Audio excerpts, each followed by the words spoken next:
Gente, vou mostrar o almoço de hoje, de domingo, aqui pra nós. De nosso que hoje. Vamos colocar já o de Pedro Henrique, gente. Tá vendo?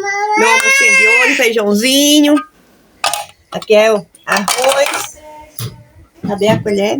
Eu botei. Acho que foi outra colher de feijão. Que é arroz, gente, ó. Colocar um pouco de Pedro Henrique. Isso aqui é um macarrãozinho, gente. O macarrão ficou meio colento hoje. Não sei o que foi que aconteceu. Aí, ó. E aqui tem uma carninha, tem a broba, gente. Eu esqueci de pegar outra. A broba com carne moída, gente. Aí, ó. Carninha moída. E tem a carninha aqui de osso cozida. Pedro Henrique não gosta de carne, não, gente. Aí nem vou colocar a carne pra ele. Que é o almoço de hoje. Aí, ó. Deixa nos comentários aí, já sabem